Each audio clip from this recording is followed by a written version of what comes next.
स्वागत है। आज हमारे सामने पौष मास की कथा से जुड़े कुछ बहुत दिलचस्प अंश हैं। हाँ, और इनमें भक्ति और विश्वास की कुछ ऐसी कहानियां हैं जो सच में सोचने पर मजबूर कर देती हैं। बिल्कुल।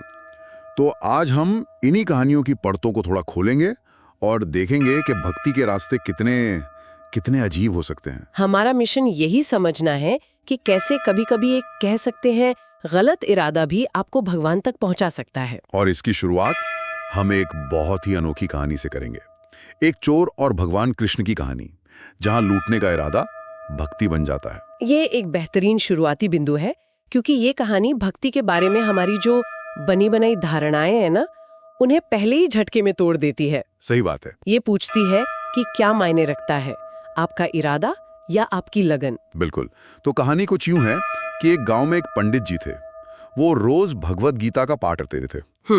एक रात जब वो लौट रहे थे तो एक चोर ने उन्हें पकड़ लिया और बोला, जो कुछ है निकालो। अब बेचारे पंडित जी, उनके पास लोटे और धोती के सिवा था ही क्या। और यहाँ पंडित जी जो करते हैं वो बहुत दिलचस्प है। वो डरते नहीं हैं। नहीं, बिल्कुल नहीं। वो तो चोर को एक तरह का बिजनेस प्रपोजल दे देते हैं। हाँ, एक तरह से तो यही। वो कहते हैं, देखो मुझे लूट कर क्या मिलेगा, मैं तुम्हें एक असली खजाने का पता बताता हूँ। अच्छा। वो कहते हैं, वृंदावन में कान्हा नाम का एक लड़का रहता है। छोटा सा है पर सोने चांदी के गहनों से लदा रहता है। उसे जाके लूट लो। और कमाल की बात यह है कि वो उसे पूरा पता भी बताते हैं। पूरा पता मतलब कैसे? हाँ, कहते हैं पीपल का पेड़ है, उसके पास झाड़ियां हैं, वहीं मिलेगा। एक मिनट के लिए यहाँ रुकते हैं। ये तो बहुत अजीब सलाह है। एक पंडित एक चोर को एक बच्चे को लूटने के लिए भेज रहा है ना? क्या ये उनकी हताशा थी, या उन्हें भगवान पर इतना गहरा विश्वास था कि उन्हें पता था कि अंत अच्छा ही होगा? ये सवाल तो मन में आता ही है। खैर, चोर को ये आइडिया जम गया। वो घर गया, अपनी पत्नी से रास्ते के लिए थोड़ा सत्तू बंधवाया, अपनी टूटी फूटी चप्पलें पहनी और निकल पड़ा कान्हा को लूटने। और पूरे रास्ते मीलों तक उसके दिमाग में और जुबान पर बस एक ही नाम था, कान्हा कान्हा कान्हा, कहाँ मिलेगा। और यही इस कहानी का मनोवैज्ञानिक मोड़ है। उसे ये पता भी नहीं है कि वो भगवान का नाम जप रहा है। नहीं पता। उसके लिए कान्हा सिर्फ एक टारगेट है, एक खजाना। पर उसका ध्यान वो 100% उसी पर है। उसकी लगन में कोई कमी नहीं है। बिल्कुल। वो वृंदावन पहुंचता है, बताई हुई जगह पर उस पीपल के पेड़ के पास की झाड़ियों में छिप जाता है। अच्छा, ताकि कान्हा आए तो उसे पकड़ ले। हाँ, अब वो झाड़ियां कांटों से भरी थीं। कांटे उसके शरीर में चुभ रहे हैं, खून निकल रहा है, लेकिन दर्द से कराहने के बजाय उसके मुंह से बस एक ही रट निकल रही है, कान्हा जल्दी आ जाओ। अरे कान्हा कहाँ रह गए। सोचिए, उसकी पीड़ा और उसकी पुकार दोनों एक हो गई हैं। यहाँ इरादा भले ही लूट का था, पर जो भाव था, जो तीव्रता थी, वो एकदम सच्ची थी। हाँ, वो कोई नाटक नहीं कर रहा था। नहीं, उसका दर्द असली था, और उस दर्द में भी उसकी पुकार असली थी। और कहते हैं कि भक्त की ऐसी सच्ची पुकार सुनकर भगवान कृष्ण खुद एक बालक का रूप धरकर वहां आ जाते हैं। वाह। कहानी में यह भी जिक्र है कि जब रुक्मिणी जी उन्हें टोकती हैं तो वो मुस्कुराकर कहते हैं कि ऐसे भक्त के लिए तो लुट जाना भी मंजूर है। क्या बात है। चोर झाड़ी से निकलता है, चाकू दिखाता है और कान्हा के सारे गहने उतार लेता है। हाँ। और भगवान कृष्ण वो हंसते हंसते सब कुछ दे देते हैं। यहाँ भाव की जो अवधारणा है वो केंद्र में आ जाती है। रामचरितमानस में कहा गया है, भाव को भाव अनक आलसु, नाम जपत मंगल दिसि दसु। इसका मतलब क्या हुआ? मतलब चाहे अच्छे भाव से, बुरे भाव से, गुस्से में या आलस में, किसी भी तरह से भगवान का नाम लिया जाए, वो कल्याण ही करता है। चोर का भाव तो कुभाव यानी बुरा था, पर उसकी पुकार की तीव्रता ने उस बुरे भाव पर काबू पा लिया। उसे पता नहीं था कि वो किसे बुला रहा है, पर जिसे बुला रहा था पूरी शिद्दत से बुला रहा था। बिल्कुल। और कहानी का अंत तो और भी जबरदस्त है। चोर लूटे हुए गहनों का आधा हिस्सा पंडित जी को देने पहुंचता है। अच्छा। पंडित जी को अपनी आंखों पर यकीन नहीं होता। वो कहते हैं, मैं इतने सालों से शास्त्र पढ़ रहा हूँ, पाठ कर रहा हूँ, मुझे तो कभी दर्शन नहीं हुए। तुझे एक चोर को कैसे हो सकते हैं? और यही ज्ञान के अहंकार पर एक चोट है। हाँ। पंडित जी को लगता है कि भगवान से मिलने का एक तय तरीका है, एक प्रोसेस है जो शास्त्रों में लिखा है। पर ये कहानी बताती है कि भक्ति किसी नियम कानून की मोहताज नहीं है। तो पंडित जी क्या करते हैं? वो चोर के साथ उसी जगह जाते हैं, उसी कांटेदार झाड़ी में बैठते हैं, वही दर्द सहते हैं, और जब उनके मुंह से भी दर्द में कान्हा कान्हा निकलता है, तब जाकर उन्हें भी दर्शन होते हैं। तो मतलब सालों का ज्ञान उस एक पल की सच्ची दर्द भरी पुकार के सामने छोटा पड़ गया। वाह। बिल्कुल। तो चोर की भक्ति अज्ञान और जरूरत से पैदा हुई थी, लेकिन अयोध्या की इसी पवित्र भूमि पर हमें भक्ति का एक और रूप भी देखने को मिलता है। हाँ, जो गहरे ज्ञान और आश्चर्य से जन्म लेता है। अच्छा। हाँ, बिल्कुल अलग सिरा है ये कहानी है धर्म नाम के एक ब्राह्मण की। जैसा कि नाम से ही जाहिर है, वे वेदों और शास्त्रों के महान ज्ञाता थे। तीर्थ यात्रा करते करते वे अयोध्या पहुंचे। और अयोध्या की महिमा, वहां के घाट, मंदिर, सरयू का किनारा, ये सब देखकर वो इतने खुश हो गए, इतने आनंदित हुए कि वो नाचने लगे। बस खुशी के मारे नाच रहे थे। हाँ। और कह रहे थे, आहा, अयोध्या जैसी कोई नगरी नहीं जहां साक्षात भगवान विष्णु निवास करते हैं। ये सिर्फ एक भक्त का आवेग नहीं है, ये एक बहुत गहरी अवधारणा को दिखाता है जिसे स्थल पुराण कहते हैं। स्थल पुराण वो क्या होता है? ये सिर्फ कहानियां नहीं है, ये एक तरह की आध्यात्मिक मैपिंग है। जब कोई अयोध्या जाता है तो वो सिर्फ एक शहर नहीं देखता, वो धर्महरि की भक्ति और राजा रघु के वचन की कहानी पर चल रहा होता है। ये उस जमीन को एक साधारण भूगोल से उठाकर एक जीवित अनुभव बना देता है, जहां हर कोने का एक मतलब है। वाह। और धर्म ब्राह्मण के इसी शुद्ध आनंद को देखकर भगवान विष्णु पीतांबर पहने उनके सामने प्रकट हो जाते हैं। और फिर धर्म ब्राह्मण उनकी एक लंबी स्तुति करते हैं, जिसमें उनके हर अंग, हर अस्त्र का वर्णन होता है। अब दोनों कहानियों का फर्क देखिए। चोर की भक्ति एक जरूरत थी, एक मांग थी, कान्हा आ जाओ। जबकि धर्म ब्राह्मण की भक्ति एक धन्यवाद थी, एक उत्सव था। आप यहाँ हैं, ये कितनी अद्भुत बात है। सही बात है। एक अंधेरे से निकली पुकार है और दूसरी रोशनी को देखकर हुआ आनंद। और इन कहानियों के अनुसार दोनों ही पुकारें सुनी जाती हैं। और इस भक्ति का फल क्या मिलता है? भगवान विष्णु प्रसन्न होकर कहते हैं कि वे उस स्थान पर धर्म ब्राह्मण के नाम से ही धर्महरि के रूप में स्थापित हो जाएंगे। मतलब उस स्थान को हमेशा के लिए उस भक्त की भक्ति से अमर कर दिया। बिल्कुल। और ये हमें भक्ति के दायरे से निकालकर धर्म यानी कर्तव्य के एक और शक्तिशाली रूप की ओर ले जाता है, जिसकी कहानी भी इसी अयोध्या भूमि से जुड़ी है। हाँ, धर्महरि के स्थान के पास ही एक सोने की खान का जिक्र आता है और इसकी पीछे की कहानी राजा रघु की है, एक इक्ष्वाकु वंश के महान राजा। हाँ, ये कहानी राजधर्म और वचन के मूल्य को उसकी चरम सीमा तक ले जाती है। बिल्कुल। कहानी यह है कि राजा रघु ने विश्वजीत यज्ञ किया। इस यज्ञ का नियम था कि आप अपना सर्वस्व मतलब सब कुछ दान कर देते हैं। यज्ञ के बाद राजा रघु के पास महल में मिट्टी के बर्तनों के अलावा कुछ नहीं बचा था। जरा इस बात की विशालता को समझिए। एक चक्रवर्ती सम्राट जिसके पास दुनिया की हर दौलत है, वो स्वेच्छा से खुद को एक भिक्षु की स्थिति में ले आता है। आज के समय में तो ये अकल्पनीय है, जहां सत्ता का मतलब ही जमा करना होता है, देना नहीं। सही बात है।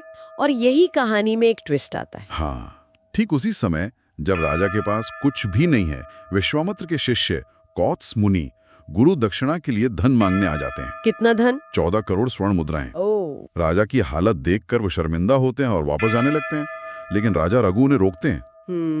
वे कहते हैं, भगवान, आप एक ऋषि हैं और मेरे द्वार से खाली हाथ लौटें, ये मेरे धर्म पर कलंक होगा। मुझे बस एक रात का समय दें, मैं आपके धन की व्यवस्था करता हूँ। अब यहाँ असली परीक्षा है। राजा के पास कुछ नहीं है, खजाना खाली है।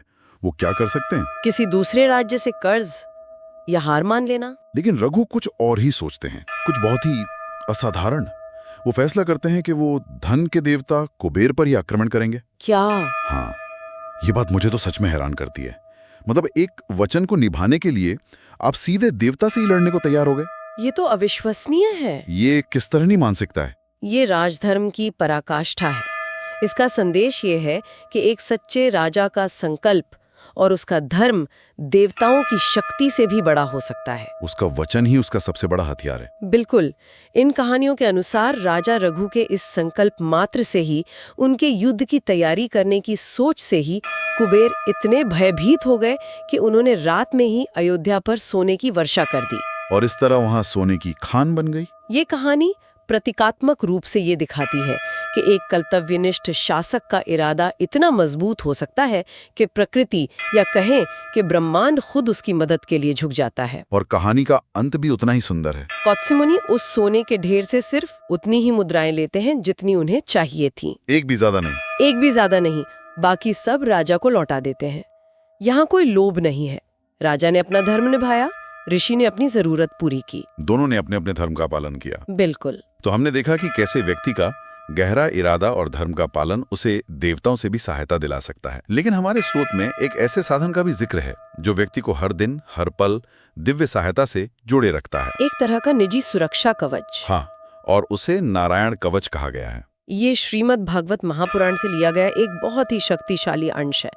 ये एक नाटकीय चमत्कारी हस्तक्षेप से हटकर एक व्यवहारिक रोजमर्रा के अभ्यास की बात करता है। इसका उद्देश्य बताया गया है हर तरह के रोग, दोष, भय और शत्रुओं से रक्षा करना। इसकी कहानी भी है। इसे विश्वरूप ने देवराज इंद्र को असुरों पर विजय पाने के लिए सिखाया था और राजा परीक्षित ने भी अपनी मृत्यु से कुछ समय पहले इसे सुना था। कवच का शाब्दिक अर्थ तो आर्मर या ढाल होता है। हाँ, लेकिन आध्यात्मिक संदर्भ में ये सिर्फ एक बाहरी ढाल नहीं है, ये एक मनोवैज्ञानिक और आध्यात्मिक किला बनाने जैसा है। ये सिर्फ बाहरी खतरों जैसे दुर्घटना या शत्रु से नहीं, बल्कि भीतरी खतरों जैसे डर, चिंता और नकारात्मक विचारों से भी बचाने की एक विधि है। इसे और मजबूती देने के लिए एक किस्सा भी है इसमें। अच्छा। कौशिक गोत्र के एक ब्राह्मण थे जिन्होंने इस कवच को सिद्ध किया हुआ था। जब उन्होंने मरुभूमि में अपना शरीर त्यागा तो उनकी अस्थियां वहीं पड़ी रहीं। बहुत समय बाद जब गंधर्वों के राजा चित्ररथ अपने विमान से उस जगह के ऊपर से गुजरे तो उनका विमान अचानक रुककर नीचे गिर पड़ा। हाँ, सोचिए ये कितनी शक्तिशाली छवि है। एक अदृश्य शक्ति एक विमान को नीचे खींच लेती है। और चित्ररथ हैरान रह गए। तब वहां मौजूद बालखिल्य मुनियों ने उन्हें बताया कि ये उन ब्राह्मणों की अस्थियों का प्रभाव है जिनमें नारायण कवच की शक्ति व्याप्त है। वाओ! ये किस्सा इस कवच की शक्ति को स्थापित करने के लिए है, ये बताने के लिए कि इसका प्रभाव सिर्फ मानसिक नहीं बल्कि भौतिक भी है। और अगर हम देखें कि ये काम कैसे करता है तो ये बहुत आकर्षक है। इसमें आप भगवान विष्णु के अलग अलग रूपों, उनके अवतारों और उनके अस्त्रों का आह्वान करते हैं, जैसे सुदर्शन चक्र, कौमोद की गदा, हाँ, शारंग धनुष। और आप प्रार्थना करते हैं कि भगवान की ये विभिन्न रूप और अस्त्र आपके शरीर के हर अंग की हर दिशा से और हर परिस्थिति में रक्षा करें। पानी में, आग में, जंगल में, युद्ध में, हर जगह। बिल्कुल। तो ये एक तरह का 360 डिग्री आध्यात्मिक सुरक्षा तंत्र है। आप इसे एक प्राचीन आध्यात्मिक एंटीवायरस सॉफ्टवेयर की तरह समझ सकते हैं। हाँ, बिल्कुल सही कहा, जिसे आप अपने सिस्टम में इंस्टॉल करते हैं ताकि कोई भी बाहरी या भीतरी वायरस आपको नुकसान न पहुंचा सके। ये विश्वास पर आधारित एक बहुत शक्तिशाली तकनीक है। और स्रोत में भी कहा गया है कि आज के समय में जहां दुर्घटनाएं और नकारात्मक ऊर्जा आम है, इसका पाठ व्यक्ति की रक्षा करता है। बिल्कुल। तो आज हमने भक्ति और विश्वास के कितने अलग अलग चेहरे देखे। एक चोर की अज्ञान भरी पर सच्ची पुकार, एक विद्वान ब्राह्मण का ज्ञान से उपजा आनंदमय नृत्य, और एक राजा का अपने वचन और धर्म के लिए अटूट लगभग हठी संकल्प। इन सभी कथाओं में जो एक धागा इन सब को पिरोता है वो है तीव्र इरादा। एक सच्चा और गहरा भाव, चाहे वो लालच से शुरू हुआ हो, ज्ञान से या कर्तव्य से। जब इरादा अपनी चरम सीमा पर होता है तो इन कहानियों के अनुसार दिव्य शक्ति उस पर प्रतिक्रिया करती है। चोर को दर्शन मिलते हैं, ब्राह्मण के लिए भगवान प्रकट होते हैं, और राजा के लिए स्वर्ण वर्षा होती है। आस्था के बहुत ही ठोस, बहुत ही चमत्कारी परिणाम दिखाए गए हैं। हाँ, ऐसा नहीं कि मन को शांति मिलेगी, बल्कि सीधे सीधे भगवान का दर्शन, सोने की वर्षा, हर संकट से सुरक्षा। और शायद यही आज के लिए हमारा अंतिम विचार हो सकता है। ये सभी कहानियां एक ऐसी दुनिया को प्रस्तुत करती हैं जहां तीव्र विश्वास अपनी वास्तविकता खुद बनाता है, जहां आस्था का फल इतना सीधा, इतना चमत्कारी और इतना भौतिक होता है। तो सोचने वाली बात यह है कि हमारे आज के तर्क प्रधान युग में जो हर चीज का सबूत मांगता है, इन कहानियों का हमारे लिए क्या अर्थ है? क्या ये सिर्फ प्रेरणादायक कथाएं हैं, या ये इस ओर इशारा करती हैं कि इंसान का संकल्प और उसका विश्वास वाकई में ऐसी शक्तियां हैं जिन्हें हम आज पूरी तरह से समझ नहीं पाए हैं?